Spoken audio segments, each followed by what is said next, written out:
A big part of Ingram saying that he wants to stay in Jacksonville was the impact that Doug Pederson had on the team this year. Pederson's a finalist for the NFL's Coach of the Year award, along with 49ers coach Kyle Shanahan and Giants coach Brian Daboll. Now, there's solid arguments for all three of these guys. I mean, the 49ers are in the NFC Championship game with Brock Purdy, Mr. Irrelevant from last year, leading them, while the Giants went from a 4-win team a year ago to a playoff spot, and Daniel Jones has made a ton of progress in just 1 year under Daboll. But I've been saying since December, that guy, Doug Pederson, should be the NFL Coach of the Year. The Jaguars picked #1 overall not once, but in back-to-back years. Urban Meyer basically left the team in shambles. Doug Pederson walked in, talked about healing past scars and earning the trust that was broken last year.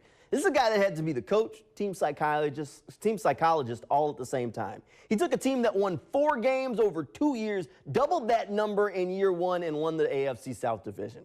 That should be enough, but I'm not even done, because you can't talk about Pederson's work this year without at least mentioning Trevor Lawrence. Doug Pederson helped give Trevor one of the biggest bounce-back seasons for a quarterback in NFL history.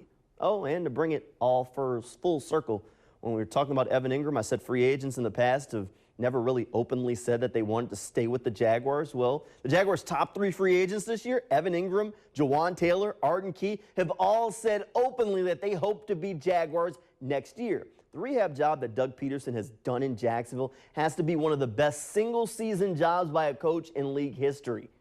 If that doesn't win him the NFL Coach of the Year award, then just throw the award out. I mean, it's really that simple. ESPN's Mike DiRocco weighed in on it earlier this week, saying that Pederson is exactly what the Jaguars needed. He was like their grandpa. He was like their favorite uncle. He was like their mom. You know, just kind of, that can't be overlooked. And I know I've said it a bunch of times, but you cannot overlook how bad things were here. You just can't. And we don't even know the full extent of how bad things were. We've all probably at some point in our life have had jobs that we've hated, or a boss that we've hated, and you hated going to work.